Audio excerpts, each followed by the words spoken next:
Recording start जी हो गया। Sir. अच्छा बच्चों, आज हम पढ़ने जा रहे हैं सिंथेटिक बायोलॉजी। सिंथेटिक या सिंथेटिक, ठीक है, सिंथेटिक बायोलॉजी। अच्छा बच्चों, ये जो सिंथेटिक बायोलॉजी है, ये एक इंटरडिसिप्लिनरी साइंसेज है। Interdisciplinary sciences. अब इसका क्या मतलब है बच्चों, कि इसमें डिफरेंट जो फील्ड ऑफ साइंसेज हैं उनको कोलैबोरेट करके डिफरेंट फील्ड जो है उनको बच्चों कोलैबोरेट किया जाता है एंड न्यू इन्वेंशंस बच्चों की जाती है। न्यू इन्वेंशंस, आपको पता है कि जैसे गाड़ियों के स्पेयर पार्ट्स मिलते हैं, ऐसे है ना, इसी तरीके से बच्चों जी आजकल सर। बायोलॉजी में भी ऐसे हो चुका है कि भाई एक ह्यूमन बॉडी में या लिविंग ऑर्गेनिज्म में जो पार्ट वर्क नहीं कर रहा उसको रिप्लेस कर दिया जाए। उसको क्या कर दिया जाए? रिप्लेस। अब सारी चीजें तो रिप्लेस नहीं होती हैं एक्सेट्रा, जो बहुत सारी चीजें ऐसी हैं जो वो अगर फंक्शनल नहीं है तो उनको क्या किया जाता है? रिप्लेस किया जाता है। ठीक है, इस हद तक ये जो बायोलॉजी है ये डेवलप हो चुकी है। ठीक है, इसी चीज को हम सिंथेटिक बायोलॉजी कहते हैं। ठीक है, अब इसमें होता ये है कि बच्चों वो पार्ट्स ऑलरेडी प्रिपेयर्ड किए जाते हैं। क्या किए जाते हैं? Already prepared. प्रिपेयर्ड किए जाते हैं। ठीक है, फॉर एग्जांपल आप बात कर लें कि सिकल सेल एनीमिया की बात कर लें। अब उसके वो जो जीन जो ये काम करवा रहे हैं, ठीक है, उन जीन्स को रिप्लेस कर दिया जाएगा, बीमारी ठीक। ठीक है, अगर फॉर एग्जांपल उन्होंने जीन रिप्लेस कर दिया कि वो वर्क नहीं कर रहा, फिर उस जीन को दोबारा मज़ीद रिप्लेस किया जाएगा। इस तरीके से आजकल ये जो बायोटेक्नोलॉजी है बच्चों वो वर्क कर रही है, जो जेनेटिक इंजीनियरिंग है वो वर्क कर रही है। अच्छा, synthetic biology combines biology, engineering and computer science. इन तीनों चीज़ों को बच्चों क्या करता है? ये कंबाइन करता है। Aim to design and construct new biological parts को बनाना, डिवाइसेस को बनाना और सिस्टम्स को बनाना। ठीक है, इसके लिए जो ना हम इस सिंथेटिक बायोलॉजी का इस्तेमाल कर रहे हैं। अब इसके जो प्रिंसिपल्स हैं बच्चों, ये स्टैंडर्डाइजेशन ऑफ बायोलॉजिकल पार्ट्स जिसे हम बायोब्रिक का नाम देते हैं। इसमें मॉड्यूलरिटी है, ठीक है, मॉड्यूलरिटी, ऑर्थोगोनैलिटी है बच्चों, ऑब्स्ट्रक्शन है एंड ऑटोमेशन है। मतलब ये डिफरेंट प्रिंसिपल है बच्चों। ठीक है, मैं डिटेल में तो नहीं जाऊंगा, मैंने टेक्स्ट भी आप लोगों को भेज दिया है, बट मैं सिंपल सिंपल एक एक लाइन की इनकी डिस्क्रिप्शन देता हूँ, फिर हम आगे चलते हैं। तो जो फर्स्ट है बायोब्रिक्स। बायोब्रिक्स, बायोब्रिक्स में मतलब बच्चों इसमें जो जेनेटिक पार्ट्स हैं बच्चों वो रेडीमेड है। क्या है जेनेटिक पार्ट्स? क्या होते हैं बच्चों? रेडीमेड। ऑलरेडी। हाँ, ऑलरेडी जो ना वो रेडी जो मेड जेनेटिक पार्ट्स हैं। ठीक है, जेनेटिक पार्ट्स होती हैं बच्चों। ठीक है, पार्ट्स पार्ट्स। अच्छा, अब जैसे वो लीगो के बच्चों जैसे नहीं होते वो जो बच्चे अक्सर खेलते रहते हैं, ठीक है, लीगो ब्लॉक्स, तो वैसे ही बच्चों इनकी जो शेप है वो भी वैसे ही होती है। मतलब इनको ज्वाइन करते जाओ और एक न्यू चीज बन जाएगी। ठीक है, अब इसमें यही है कि इनकी जो शेप होती है वो भी फिक्स्ड होती है। उन इसी तरह के जितने भी जेनेटिक पार्ट्स हैं उनको कंबाइन करके एक स्पेसिफिक स्ट्रक्चर बना दो। ठीक है, अब फॉर एग्जांपल आप बात कर ले कि आपने एक प्रमोटर लिया, एक जीन लिया, कोई रेगुलेटर लिया, उन दोनों को मिला के एक न्यू बायोलॉजिकल सिस्टम बना दिया। और उनके जो फंक्शंस होते हैं बच्चों इन जेनेटिक पार्ट्स के वो भी क्या होते हैं? स्पेसिफिक होते हैं। ठीक है, इसको हम नाम देते हैं बायोब्रिक्स का। बायोब्रिक्स क्या है बच्चों, कि इसमें क्या होता है कि जो ऑलरेडी जो प्रिपेयर्ड जेनेटिक पार्ट्स होती हैं उनको लिया जाता है। फॉर एग्जांपल ये जीन है ये काम करता है, उसको इंसर्ट कर दो उधर। ये जीन है ये काम करता है, मर्ज कर लो सबको और उनसे कोई ना कोई स्पेसिफिक टास्क लिया जाएगा। ठीक है, अच्छा, अब उस उसके बाद बच्चों नेक्स्ट पॉइंट है। नेक्स्ट पॉइंट क्या है बच्चों? मॉड्यूलैरिटी है। मॉड्यूलैरिटी। अब बच्चों मॉड्यूलैरिटी क्या चीज़ है? इसमें ये है कि जो जेनेटिक पार्ट है वो क्या करते हैं कि इंडिपेंडेंटली वर्क करते हैं। क्या करते हैं? Each genetic independent part, work. हाँ, each genetic part work independently. Each genetic part work independently.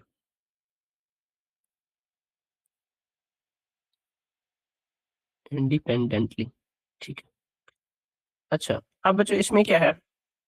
अब इसकी एग्जांपल में वही है कि ये पार्ट्स होती हैं, ये जो कंपोनेंट होती हैं जिनकी हम बात करें जेनेटिक कंपोनेंट की, ये बच्चों क्या होती हैं? प्ले एंड प्लग होती हैं। प्ले एंड प्लग का मतलब सीधा-सीधा उठा के यूज़ कर दिया। ठीक है, वर्क कर गया, ठीक है, नहीं तो रिप्लेस कर दो, बात खत्म। इनको इज़िली रिमूव किया जा सकता है, इज़िली उनको ऐड किया जा सकता है। उनको पूरे सिस्टम को डिज़ाइन करने की ज़रूरत नहीं है। जस्ट जो पार्ट खराब है उसको निकाल के दूसरा डालो। मैकेनिक्स में, मशीनरी में भी तो यही होता है ना? कि भाई जो पार्ट खराब है उसको निकाल के ठीक कर दो, आप पूरा गाड़ी थोड़ी रिप्लेस करवाओगे। तो ये सिंथेटिक बायोलॉजी भी, इसमें भी ये मॉड्यूलरिटी में बच्चों यही चीज है कि अगर कोई जेनेटिक पार्ट डिफेक्ट हो चुका है उसको रिप्लेस कर लो, दैट्स इट। ठीक है, अगर फॉर एग्जांपल यहाँ पे एग्जांपल ये लिखा हुआ है कि अगर कोई प्रमोटर वर्क नहीं कर रहा तो आपने पूरा जेनेटिक मेकअप थोड़ी चेंज करना है, उसी प्रमोटर के सीक्वेंस को चेंज करके कोई न्यू ऐड कर दो। ठीक है, जैसे आप गाड़ियों में चेंज करते हैं। अब बच्चों उसके बाद थर्ड पॉइंट इसका आता है आर्थोगोनैलिटी। Third point आर्थोगोनैलिटी। अच्छा, अब आर्थोगोनैलिटी बच्चों क्या चीज है? आर्थोगोनैलिटी ये है कि आर्थोगोनैलिटी हम इस चीज को कहते हैं कि ये जितने भी जेनेटिक पार्ट्स हैं वो एक दूसरे के फंक्शन को इंटरफेयर नहीं करते। ठीक है, फॉर एग्जांपल आपने ये जेनेटिक पार्ट इंट्रोड्यूस करवाया लिविंग ऑर्गेनिज्म के किसी स्पेसिफिक जेनेटिक मेकअप में। अब उसके बाद क्या होगा कि आपका जो बायोलॉजिकल सिस्टम है, आपके जो सेल्स का बिहेवियर है, वो इससे इफेक्ट नहीं होंगे। ये उनके लिए हार्मफुल नहीं है। ये हमारे सेल की एक्टिविटीज के लिए हार्मलेस है, किसी भी किस्म का ये नुकसान नहीं पहुंचाएगा। ठीक है, इसका ये मतलब है कि जो न्यू जेनेटिक पार्ट्स होती हैं वो क्या करती हैं, डू नॉट इंटरफेयर। ठीक है, सेल, आप जो सेल सिस्टम है, ठीक है, सेल्स नेचुरल सिस्टम, ये क्या होती हैं बच्चों, ये जो न्यू जेनेटिक पार्ट्स होती हैं जो आपने इंड्यूस करवाई, ठीक है, वो क्या करवाती हैं, do not interfere with cell natural system. ठीक है, ओके। अच्छा, अब उसके बाद बच्चों नेक्स्ट क्या चीज है, ऑब्स्ट्रक्शन है। ऑब्स्ट्रक्शन को बच्चों हम लेयरिंग भी कहते हैं। अब वो लेयर किस किस के बने हुए होते हैं, ठीक है, मैं यहाँ पे लिखता हूँ कि हमारा नेक्स्ट है बच्चों ऑब्स्ट्रक्शन। ऑब्स्ट्रक्शन, अब ऑब्स्ट्रक्शन को बच्चों हम लेयरिंग का नाम भी देते हैं, लेयरिंग। अच्छा, अब इसमें क्या होता है बच्चों कि वो जो लेयर्स हैं वो किस किस की बनी हुई होती हैं, वो डीएनए की बनी होती हैं, जेनेटिक सर्किट्स भी होती हैं, बायोलॉजिकल सिस्टम भी हो सकता है। अब इसकी ऐसे ही एग्जांपल है, जैसे बच्चों आपको पता है कि जो एक सिस्टम है, कंप्यूटर है, वहां पे ट्रांजिस्टर वर्क कर रहा होता है, वहां पे ये ऑब्स्ट्रक्शन या जो जेनेटिक पार्ट्स हैं ये काम कर रहे होते हैं। ठीक है, अब इसमें क्या है कि जो कम्प्लेक्सिटी है, कम्प्लेक्सिटी इन सिस्टम, कम्प्लेक्सिटी, ठीक है, इन लेयर्स, उसको रीड करने की जरूरत नहीं है। अब मुझे ये बताओ, आपका काम कंप्यूटर चलाना है या कंप्यूटर ठीक करना है? चलाना।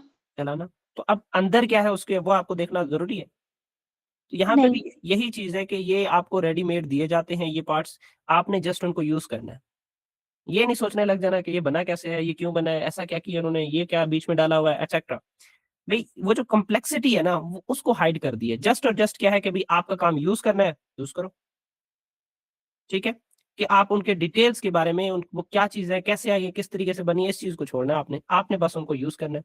वो जो कम्प्लेक्सिटी है, कम्प्लेक्सिटी है, सारी चीजों को रिमूव करना है। अब यही जो लेयर होती हैं जिसको हम लेयरिंग कह रहे हैं या एब्स्ट्रक्शन कह रहे हैं, उसमें कौन कौन सी चीज होती है, वही बच्चों डीएनए पार्ट्स हो सकते हैं,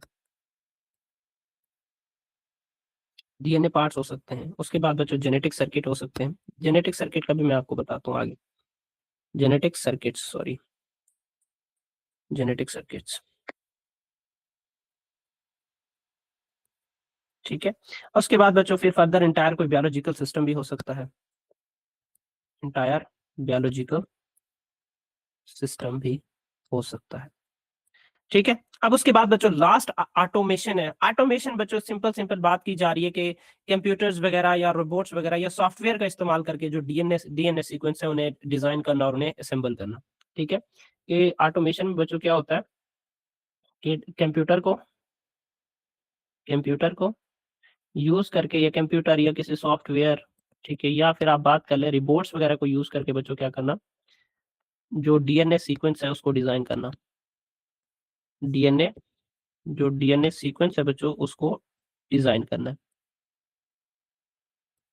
ठीक है, ये ऑटोमेशन में आ जाता है। अब जाहिर सी बात है, एक ह्यूमन है बच्चों, वो चीजों को डिजाइन करने में ज्यादा टाइम लेगा या फिर रिबोट्स? ह्यूमन। ह्यूमन ज्यादा लेगा। अब आपको पता है हम तो एडवांस एरा की तरफ जा रहे हैं, तो ह्यूमन से काम क्यों ले, रिबोट से ले रहे हैं, क्यों? क्योंकि हमें एरर्स भी जल्दी मिल जाते हैं, हमारे जो भी हम चीजें बना रहे हैं वो सारे के सारे जल्दी से सॉल्व हो जाती हैं, प्रॉब्लम्स इश्यूज सारे सॉल्व हो जाते हैं। तो आप बच्चों इन तमाम प्रिंसिपल को यूज करता है कौन, सिंथेटिक बायोलॉजी। यहाँ तक बात क्लियर है? जो भी, यस। अच्छा जी। अब उसके बाद बच्चों एक और था मेरे ख्याल से क्या नाम था उसका, हाँ, किसकी बात कर रहा था मुझे, हाँ जेनेटिक सर्किट की बात कर रहा था मैं। तो जेनेटिक सर्किट भी मैं आपको बता देता हूँ। अच्छा जैसे आप लोगों को पता है, आप लोग गेट्स पढ़ते हैं ना, गेट्स फिजिक्स में है कि नहीं है? फर्स्ट ईयर में थे कि नहीं थे, या सेकंड ईयर में है? नहीं है, 9-10 में थे शायद। Logic gates. अब बच्चों सेम बच्चों यहाँ पे ये जो जेनेटिक सर्किट है ना, ये भी ऐसा समझ लें उन गेट्स की तरह है। किसकी तरह है? गेट्स। हाँ। अब बच्चों ये जो जेनेटिक सर्किट है, ठीक है, जेनेटिक सर्किट, अब इसमें क्या होता है बच्चों कि वही जो हमारा डीएनए है, ठीक है, या आरएनए है, या फिर जो प्रोटीन्स वगैरह हैं बच्चों, ठीक है, प्रोटीन्स वगैरह, ठीक है, अब वो क्या करते हैं बच्चों, सेम फंक्शन परफॉर्म करते हैं, सेम फंक्शन परफॉर्म करते हैं जैसे इलेक्ट्रॉनिक्स में गेट्स, जैसे इलेक्ट्रॉनिक्स में। ये लास्ट टाइम भी याद हो शायद हमने पढ़ा था कि वो जो नॉक ऑफ या नॉक डाउन, मेरे ख्याल से नॉक आउट या नॉक ऑफ, ठीक है, नॉक, मुझे ये वर्ड क्लियरली प्रॉपर्ली नहीं आ रहा, नॉक ऑफ है, दूसरा नॉक डाउन या नॉक आउट, बल्कि एक नॉक डाउन या नॉक ऑफ होगा, मतलब ये तीनों एक ही चीज है, दूसरा एक और है नॉक इन। अब ये क्या था बच्चों, इनका मतलब यही है कि या तो वो जो जेनेटिक मेकअप है उसको ऑफ कर दो या उसको ऑन कर दो। जीन एक्सप्रेशन में जब हम पढ़ते हैं, ठीक है, जीन एक्सप्रेशन में क्या होता है कि वो जो एक्सप्रेसिंग जीन्स हैं उनको ऑफ कर दिया जाए, आपका सिस्टम रुक जाएगा। अगर आप उनको ऑन कर दें तो वो जो आपके एक्सप्रेशन सिस्टम है, रिप्लिकेशन है, वो सारा का सारा दोबारा स्टार्ट हो जाएगा। बात समझ में आई है? तो ये जेनेटिक सर्किट भी ऐसे ही काम करता है कि जैसे आपको पता है हमारे इलेक्ट्रॉनिक्स में जो गेट्स वर्क करती हैं, AND gate, NAND gate, NOR gate, similar हमारे जो जेनेटिक सर्किट में जो डीएनए या प्रोटीन या आरएनए मौजूद होते हैं वो भी वही सेम फंक्शन परफॉर्म करते हैं। बात समझ में आई है? बात समझ में आई है? Yes sir. अब इसी में बच्चों बहुत सारे कुछ मतलब इसके कंपोनेंट होते हैं इस जेनेटिक सर्किट के, ठीक है। अब कंपोनेंट में बच्चों कुछ होती हैं प्रमोटर, कुछ क्या होती हैं? प्रमोटर। अब प्रमोटर के काम से बच्चों आप लोग सारे वाकिफ हो। अब उसके बाद बच्चों कुछ होते हैं रिप्रेसर, रिप्रेसर, और उसके बाद कुछ होते हैं बच्चों राइबो स्विच, राइबो स्विच। अब इन सब का क्या काम है, ठीक है। अब ये तमाम चीजें सेल को इस एबल बनाती हैं कि सेल क्या कर सके, डिसीजन ले सके, डिसीजन ले सके, ठीक है, या फिर कोई स्पेसिफिक जो रिस्पॉन्स है वो जनरेट कर सके, स्पेसिफिक जो रिस्पॉन्स है वो जनरेट कर सके। अब जिस तरह के बच्चों आपने ये डीएनए, आरएनए या प्रोटीन यूज की है, जो सेल का जो रिस्पॉन्स होगा बच्चों वो भी क्या होगा, वैसे ही होगा, ठीक है। अब ज्यादातर जो ये रिस्पॉन्स है वो किसके लिए होती है, टुवर्ड द बच्चों टॉक्सिन हो सकती है। उसके बाद टॉक्सिन के अलावा जो ना बच्चों टेम्परेचर या लाइट चेंजेस में उनका रिस्पॉन्स क्या होगा उन सेल्स का, या फिर आप बात कर लें पीएच चेंजेस में उनका क्या बिहेवियर होगा, ठीक है। तो एक पूरा जेनेटिक सर्किट बना दिया जाता है। अब उस जेनेटिक सर्किट में वो तमाम डीएनए, प्रोटीन या आरएनए मौजूद होती हैं जो एक सेल की फंक्शनिंग को, एक सेल के बिहेवियर को क्या कर सकते हैं, इम्पैक्ट कर सकते हैं। उसमें हमने बात की इसके कंपोनेंट की, जिसमें प्रमोटर भी होगा, रिप्रेसर भी मौजूद होगा, राइबो स्विच भी मौजूद होगा। इन तमाम का यही काम है कि वो सेल के डिसीजन को इम्पैक्ट करते हैं, सेल के रिस्पॉन्स को जनरेट करवाते हैं और स्पेसिफिक रिस्पॉन्स को जनरेट करवाते हैं। और वो जो स्पेसिफिक रिस्पॉन्स है that may be against pH, toxins, temperature etcetera, इन सारी चीजों के अगेंस्ट हो सकता है, ठीक है। मतलब जो सेलुलर जो रिस्पॉन्स है उसको अपने हवाले से, अपने शेप से ढालते हैं। यहाँ तक बात ओके है? यस।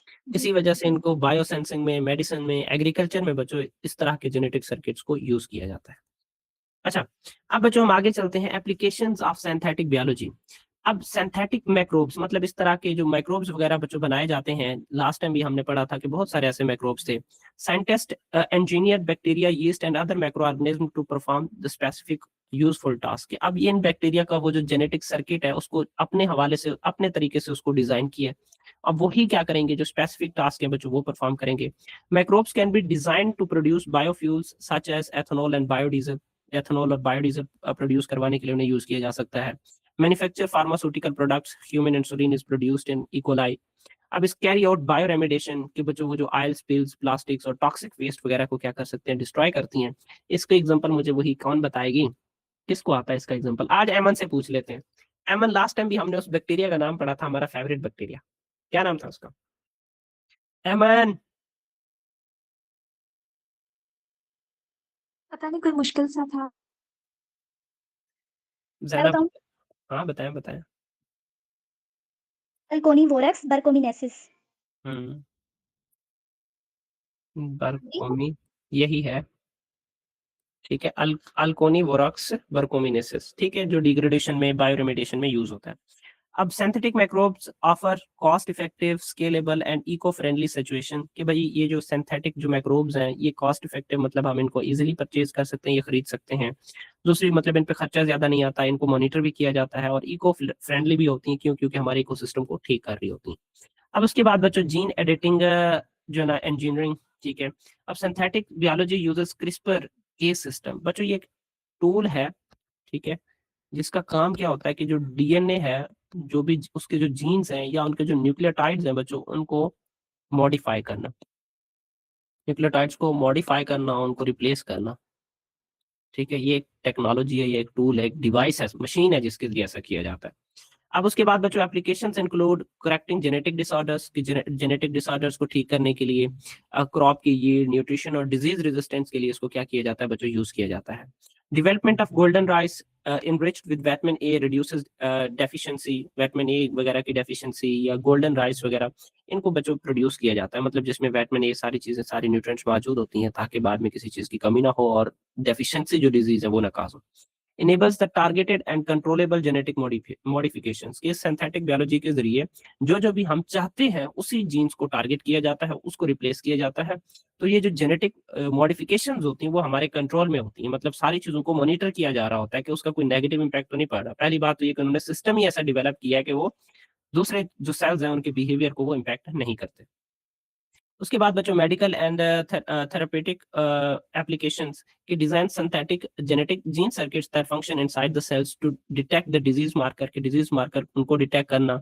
उसके बाद release the drug at the right time and right place कि जो भी सेल इन्फेक्टेड है, जो भी कैंसर सेल्स है, टारगेट सेल पर जाकर जो ड्रग है उसको रिलीज करना, ठीक है। डेवलपमेंट ऑफ कैंसर थेरेपीज की कैंसर के हवाले से जो ट्रीटमेंट है उसके लिए ये यूज किए जा रहे हैं। Personalised medicine based on patient genetics, और उसके बाद हर पेशेंट का जो जेनेटिक सिस्टम है वो डिफरेंट है। इस तरीके से हर बंदे के लिए उसकी रिक्वायरमेंट के मुताबिक जो भी उसकी कंडीशंस हैं, जो जैसा भी उसका सिस्टम है, उसके हिसाब से क्या किया जाता है, उसकी जो ट्रीटमेंट है वो की जाती है। And that is also possible because of synthetic biology. Creation of engineered immune cells for the disease treatment के लिए इंजीनियर्ड मतलब मॉडिफाइड जो इम्यून सेल्स हैं उनको बनाना है बच्चों। अब उसके बाद बच्चों बायो सेंसिंग डिवाइस। अब बायोसेंसर आपको पता है वो जो ग्लूकोज मॉनिटरिंग वाली डिवाइस है, अब वो एक बायोसेंसर डिवाइस है जो कि सिंथेटिक बायोलॉजी की एप्लीकेशन है। सिंथेटिक बायोलॉजी बच्चों helps to create biosensor that detect the glucose level in diabetic persons, environmental pollutants को डिटेक्ट करना, पैथोजेंस और टॉक्सिक को बच्चों डिटेक्ट करना है। अब ये जो सेंसर है बच्चों ये क्या करते हैं कि रैपिड डिटेक्शन प्रोवाइड करते हैं, हाई स्पेसिफिसिटी होती है एंड रियल टाइम मॉनिटरिंग होती है बच्चों। अब widely used in health care, environmental monitoring and food safety के लिए इनको क्या किया जाता है? यूज किया जाता है। उसके बाद बच्चों इंडस्ट्रियल एंड एनवायरमेंटल एप्लीकेशन कि अब बच्चों ये इंडस्ट्रीज में एंजाइम की प्रोडक्शन, केमिकल्स की प्रोडक्शन या बायोडिग्रेडेबल मटेरियल की प्रोडक्शन में इनको क्या किया जाता है? यूज किया जाता है। And reducing the dependence on the fossil fuels, और फॉसल फ्यूल्स पे जो डिपेंडेंस है उसको रिड्यूस किया जाता है। Helps develop the sustainable industrial process with less waste, मतलब इंडस्ट्रियल प्रोसेस में इनको यूज किया जाता है जहाँ पे कम से कम वेस्ट को प्रोड्यूस किया जाता है। प्लेज अ की रोल इन ग्रीन बायोटेक्नोलॉजी, मतलब पोल्यूशन फ्री, वेस्ट फ्री जो बायोटेक्नोलॉजी है या जो इंडस्ट्रियलाइजेशन है उसमें ये एक बेसिक रोल क्या करता है बच्चों? परफॉर्म करता है।